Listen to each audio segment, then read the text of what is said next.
welcome to another video here at Joyful Miles, a channel that is all about inspiring others to enjoy life 1 mile at a time. Today we have a very fun episode. We're going to be talking about the Wine and Dine Half Marathon that is coming up in only a week for Jammin on the Run. And we're also going to share some of our best packing tips for packing for a Run Disney race. But first, I have to introduce my awesome co-bloggers. We have Jackie, who is looking oh so cute in her Buffalo Bills onesie. And we have Rob, Hello. who, first off, major congratulations to Rob and his awesome wife Lauren. They just had a beautiful baby boy last week named Silas. Congratulations. He is just gorgeous. So Thank congratulations you. to Yeah. both of you guys. Uh, but I mean, yeah, it's been an adjustment, obviously with a newborn and a 3-year-old. Trying to get that figured out. But excited to be here today. Great, great. We will try not to keep you up too late. But before we get into our talk, I'm going to go into some comments left by our awesome viewers that we're very grateful for. Renee Paulson, she had a fantastic time at the Disneyland Half. Her favorite highlight was the entertainment on the course with the cars and the Mexican dancers and everything else. Plus, she earned her coast to coast. So, Nice. congratulations, Renee. Congratulations. TSK Baskets. Rob also loves iGlow Running. That is the company that did Rob's shirt. Also, she had a great time at the Disneyland Half, but she really did miss there not being any characters after the race. She is also looking forward to running the Star Wars Lightside Challenge in January. We also got some comments from Why I Run Disney, who has run all 4 of the Disneyland halves, and he was not a really huge fan of the new course, but he knows what was missing since he's done it before. He also missed Rudy and he missed the energy. Welcome to the club. Hmm. I am very curious to see if Rudy will be at the Wine and Dine, which we'll talk about later. Andrea Rodriguez had a fantastic time, and she will be earning her Coast to Coast at the Wine and Dine Half Marathon next week. Yay! And Bree Dunn, she's already planning on doing next year. So thank you again for all of our commenters, and we appreciate it. All right. So this week, we're going to be previewing Wine and Dine. It's only about a week away, depending upon when you listen to this podcast. And it's a race that's near and dear to all of our hearts, and it's undergoing some changes this year. So we want to talk about that. We're also going to touch on some packing tips, and how to prepare for these races when you're traveling a long distance. So without further ado, let's get into it. Wine and Dine. It's again a race that's very near and dear to my heart. It was my first Run Disney race just a year ago. I got to meet all of you, and So here we now are. that it's almost our anniversary. I know. What But did some huge changes this year, and let's kind of get into that a little bit. Is for what to expect. And Laura, you've done a bunch of these before. What are some of the changes off the bat that you see that people should know about? Well, the biggest, of course, is there's no longer going to be a night race, and it's questionable whether they will ever bring it back. I'm hoping they do because that was just the most awesome element. But I don't know. We're still going to have a fantastic time. Plus, there's also the brand new 10K that will be on Saturday instead of the Jingle Jungle. And the 5K, the Jingle Jungle 5K, has been moved to Friday. So a lot of changes, a lot of changes. Also, the after party will be on Sunday night at 10 o'clock. And unlike other Wine and Dine events where people come in at staggered times according to their pace and their corral start, people are going to be arriving at the same time. So it's going to be interesting the way it all works out. You mentioned the 5K. A 5K used to be traditionally run this, because the Wine and Dine would be run at night. The 5K was usually that morning, so you'd have to get up early, do the 5K. You'd have a little bit of the day to enjoy yourself, try to get a nap or whatever, and then get back to run the night race. Do you think that this is something that a lot of people enjoy? Is this a good thing? Well, I know for me, I was the only one in our group who did the Jingle Jungle 5K last year. And, With us personally, we got barely any sleep anyway. So whether or not I was up and running or whatever, it didn't matter. You have a lot of adrenaline going on. Plus, the Jingle Jungle is an amazing 5K. It is easily one of my favorites. It just has been topped by the Country Bears 5K that Jackie and I just experienced in Disneyland. But it is a fantastic 5K, especially if you love Animal Kingdom.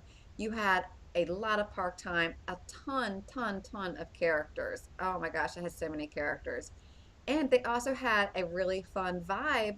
Before the race even began, they had Mickey and Minnie in their Christmas gear. They had lots of photo opportunities. They had the DJ, great atmosphere. So you know what? It's worth losing some sleep because you can sleep on the plane home. So it's all good. And adding the 10K as well, making this a challenge weekend now. And it seems like, Jackie, that every race now has to have a challenge kind of associated with it. Do you like that, or do you think do you miss the unique kind of one-off races? I like it because I like the medals. Honestly, if it wasn't for the challenge, I decided I wasn't going to do it this year. And then when I saw that challenge medal, I changed my mind. And then she made Megan and I change our minds. But the thing I don't like about it is... I'm still staying home. The thing I don't like about the challenge is, like, obviously it's a huge cost. It's what, $300, I think, at $30.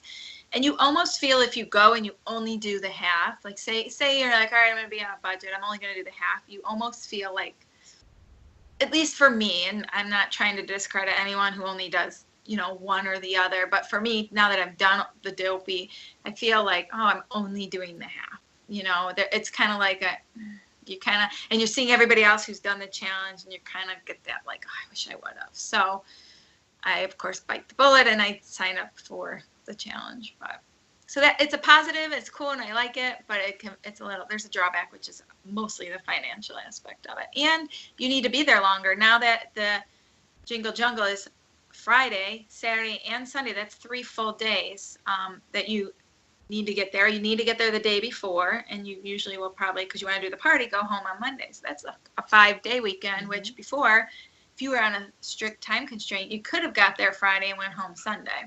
Yes.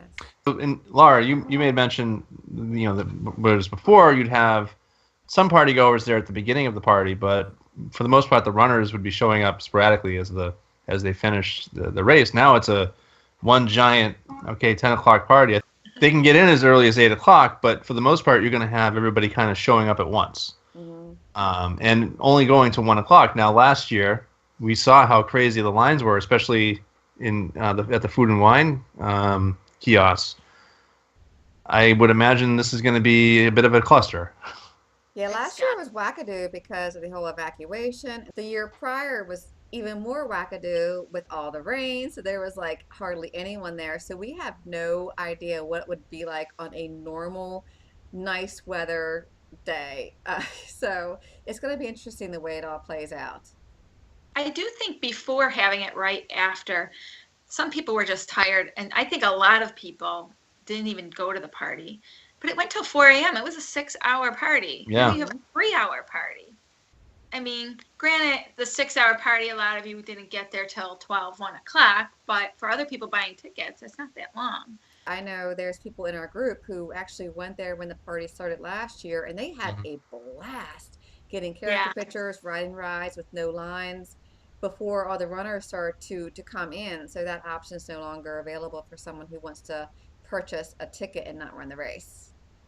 But the positive I was saying to my cousin tonight, we were talking, I'm like, well, we can run the race, like we don't run together, so I finish typically before her, but like now we can go back, shower, freshen up, and kind of all go in together and be together the whole time, which will be fun. We'll have our medals, and you're just a little more relaxed at that point. Yeah, it's gonna be a blast. Everyone will smell much better, so I don't know. There was something fun about getting kicked out of Epcot at 4:30 in the morning. That was pretty awesome. And then going to jump in a hot tub. Until the sun came up. That was great. That was amazing. The other thing that kind of jumped out to me is the course. Yeah, and we've been talking about this before, how with all the construction going on, it's getting harder and harder to kind of logistically run these things. Now we're seeing it, they're completely skipping Hollywood Studios for the half. Basically, going to start at Wide World of Sports, run through Animal Kingdom, and then out to the highways until you hit Epcot for the finish. So And you don't even go in Epcot for the finish. Like you're not even in. Looking at the map, it doesn't even look like you're in there. Maybe no, because it says you like kind of go to Spaceship Earth and back. So it's not even like, before you used to go around the Christmas tree by the lake and then yeah, come back. So looking at the course for the half marathon, it is definitely for me a little disappointing. You're basically running on the highways from the start, exiting Wide World of Sports. You're not even running through the complex at all. And you're on the highway till mile 4, and you're only in Animal Kingdom from 4 to 5. And then after that, you're pretty much highway to the end. Wow. It did say in the race guide there's going to be enchanting entertainment along the way. So I'm very curious how enchanting it will be. I mean, I did feel in Disneyland, I don't know if they're listening to us or if they just do it different on the West Coast. There was a lot of entertainment. So I'm hoping that they do the same here, out on the roads. It is Disney property, so it's a little easier to have characters out on the streets. But we're going to see. I hope so, because I have to walk all this. yeah. And Laura, I mean, I don't know if you want to touch on that at all. I mean, you're coming from, and you've written about this. Excuse me. You've written about this, and it's on the blog. People can go read it and follow your story. But you're going from a very competitive runner, high corral usually. I mean, last year for Wine and Dine, I think we were in C. No, I think we were up higher than that. B or C, I can't remember. Maybe. I can't remember. I can't remember, It but feels like a lifetime ago. yeah, I know. But that's where you typically are. You're either A, B, or C usually. And now you're going to have to slow down and basically walk the entire course because of your foot situation. You want to talk a little bit about that and how that's going to be different? Yes, I do. I have a Freiberg's infraction where my metatarsal joint collapsed and it's flattened. And in other words, my foot is messed up. And it happened at Disneyland, and I didn't know the extent of my injury because it's something that actually progresses in different stages. So, you know, Run Disney takes away the deferment policy, and this is what happens. You have runners like me who decide to go ahead and walk it rather than losing my money. And right now, I have the attitude where I am running the Goofy Challenge with Megan, and that is my number one priority, and I'm not going to hurt myself for that. So if I have to get swept, I'm going to get swept. I'd rather be safe and not ruin my foot for a lifetime just for a couple medals, even though I will cry and lie on the floor in fetal position for an hour. But anyway, it'll be fine. I'll get over it.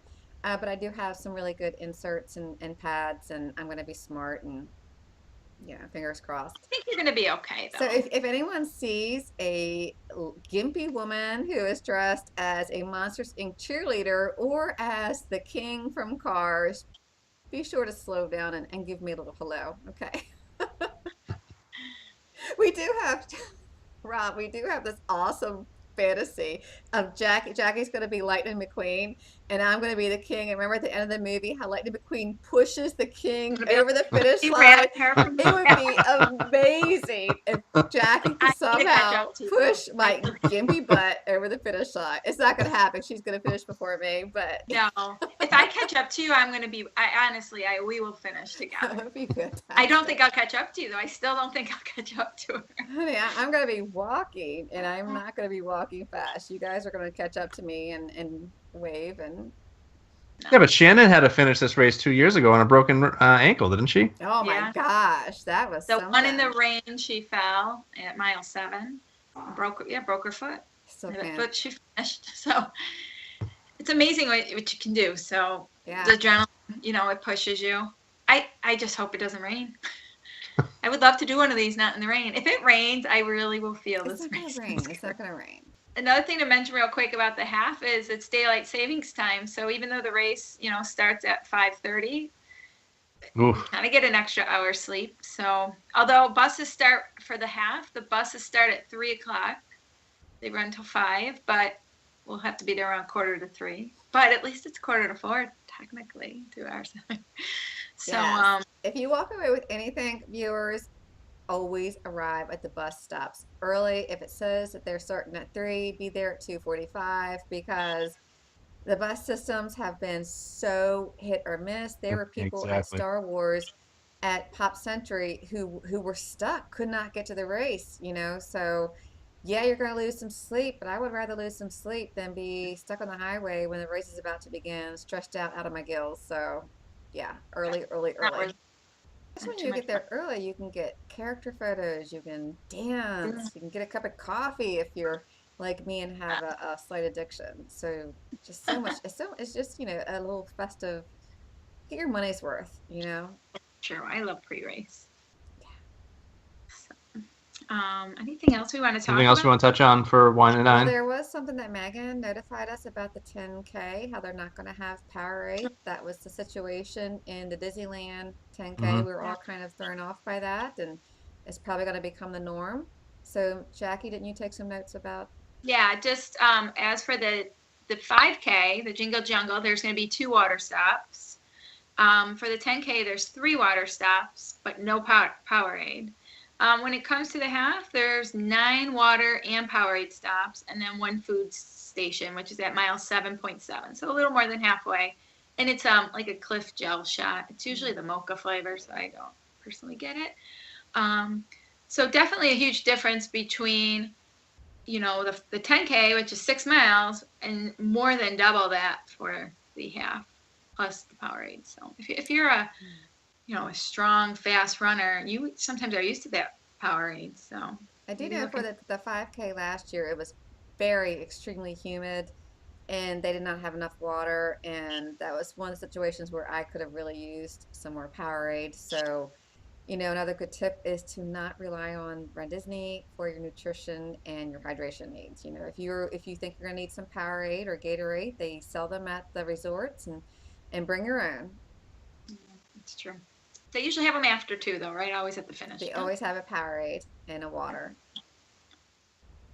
and they're So always warm. So awesome. So we're gonna get to the packing because you know this is where I Laura's favorite. shine. This is the stuff that gets I am Laura the going. type A obsessive compulsive one of I the hate group. that. I don't So know where. you're going to wine and dine in a week. When do you start packing? Like how early do you start packing? Are you one of these crazies that likes to pack weeks in advance? Well, here's the thing, okay? If you are going to wind down, you're doing the Lumiere challenge and you're doing the 5K, and if you happen to be taking an early flight for the expo on Thursday, that is 1, 2, 3, 4 very early mornings that you're going to have to get up. So you don't want to start your vacation off being robbed of sleep by having to stay up late on Wednesday night doing all your packing. So if you can get your packing done and out of the way earlier, all the better for you. Less stress. You have nice, peaceful sleep. You can paint your nails, do all that fun stuff. And if you need some suggestions on what to pack, I will put a link below of the post that I just wrote that has a handy dandy packing list that you can print out. Awesome. It's the Yeah. best list I think I've ever seen out there. It's got everything. Well, actually, it doesn't because one of the things that I always pack, this is embarrassing, but since there is no Monistat section in the gift store, I always pack something Or for us female emergencies. Hey, it happens with runners, okay? It's well, now I'm happens. glad to know you have that. Exactly, exactly. So I always pack one, although the one that I've been keeping in my suitcase for the past, I don't know how many races, I better check the expiration date. And a little funny story that I'm obviously going to edit out. My son borrowed my suitcase for a vacation. And his girlfriend pulled out this Mondstadt thing. She's like, oh my gosh. So anyway, yes, it's embarrassing to talk about, but ladies, it happens. Be prepared. So put it on your list. Sorry, Rob. We're going to continue. Oh god. So You go guys, ahead, well, Rob. that's Talk that. about the Well, this nipple is important guards. because I mean, as for me, I pack on the night before, typically, especially if it's just going to be me. Night before, throw a few things in a suitcase and be done with it. And like, I don't stress about packing. I don't really make a list.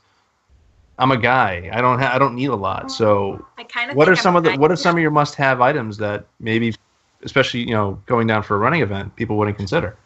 Well, one thing I definitely recommend is to always be prepared for all kinds of weather. Things are looking good so far, but this is Florida. Things can turn on a dime. And Jackie and I learned our lesson was it 2015 for the Goofy Challenge, where we packed for nice weather. They had a cold chill, and we were bustling around borrowing long pants from people. So Oh Mhm. yeah, my gosh. you Yeah. definitely want to pack for colder weather, warmer weather, rainy weather. It's not going to happen. I already said that. But just in case, bring a visor, bring disposable ponchos, pick up some cheap emergency blankets from Walmart or Target. You want to bring a garbage bag. That can also be used as a poncho or something to sit on while you're waiting in the corrals, because if you get to the corrals early, it is a very long wait. And if it is very chilly, bring some throwaway clothes, because Run Disney does collect anything that is tossed on the course and donates it to charity. So you can bring your sweatshirts or your sweatpants, a robe. I've seen people with fleece blankets, gloves, knit caps, anything. Just one thing about the Mylar blankets is you do not want to cross the timing strip at the starting line wearing your Mylar, because that will affect your start time. You want to bring different shoes if you're doing the challenge. You don't want to rely on just one pair of sneakers, in case they get wet. And oh, wait. All right, I'm done. Nope. I have no idea what I'm saying now. Look at the. We have a special guest. Oh He's my awake gosh. now. Oh, Hi, of course. It's Cyrus. like 11:30 at night. Oh No. my gosh. Come on, Say hi. give everyone a little hello. Oh, Oh, he's wide awake. Look Yep. look at those eyes. Look at Oh, that hair. Wow, he looks just like your eldest son. I So precious. know it's crazy. So precious. So we're just gonna do this the rest of the Exactly. We're gonna get like a bazillion subscribers because people are gonna want to yeah. see the He'll be an cuteness. instant YouTube sensation, There you go. going viral. I don't even know what I was saying. So it's all out of my head right now. Let me see. Let me get back on track. Another good tip is to pack everything in packing cubes. Megan, who was unable to join us tonight, got me hooked on packing cubes. I don't know why I never discovered them before, but they are fantastic for separating your shirts and your shorts and your socks and your unders and all that good stuff. You can also have a separate set for your race gear itself. And if you are staying in a room like we are with for women, it really makes it easier when you have to live out of your suitcase. Something that Jackie did for the Dopey Challenge last year that was super, super helpful is she brought one of those sweater hangers that you can get at Bed Bath & Beyond or Target, really cheap. That way, when you're doing a multi-race event, you can put each costume and all the necessary things that go with it, like the socks and your sports bras, in one of those shelves. Also, that's really helpful is to pack them in individual gallon-sized baggies. So you make sure oh, you have every single component for every single race. Jackie, just jump in because you know I'm gonna get carried away with this. yeah. I forgot all my shorts for Disneyland. Thank God for Amazon Prime. They delivered them to the hotel, but luckily Amazon I was Prime is there. awesome. Thank God I noticed a few days before. Another tip, especially if you were staying with other runners, is to bring a multi-cord plug-in or surge protector, because you're going to be charging up your phone and your Garmin and your this and your that. And when you have four people in a room and only limited outlets, you're going to run out really quick. And I would Also, add, make sure you have a backup battery too, and a cord for yes, that. Because yes. I'm notorious for having the battery but not the cord to actually plug it into my phone with. So I always plug it. Well, I shoot a lot of video and take a ton of pictures through the races for the channel. So I always pack a portable charger in my gear bag at the Disney bag check-in, so I can charge on the way there and afterwards. I already covered packing early. It's good to bring a waterproof phone case in case it is raining, or if you don't have one, bring some of those snack size baggies. They will fit everything except the big plus size iPhones.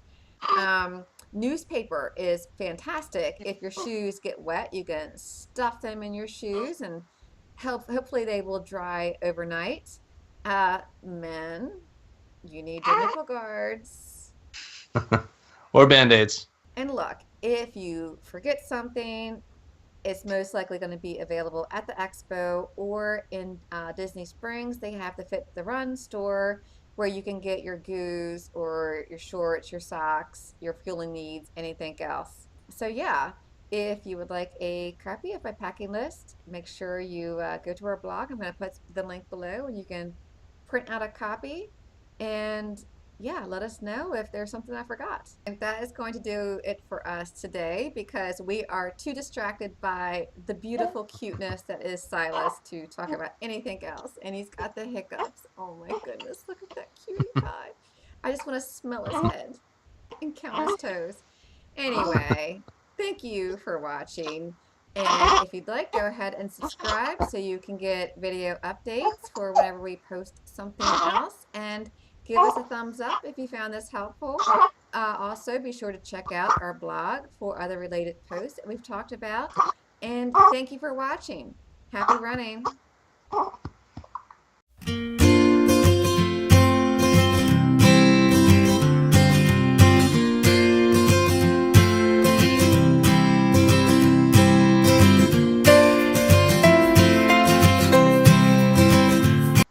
That was a really, really bad outro. It's the baby. It's the baby.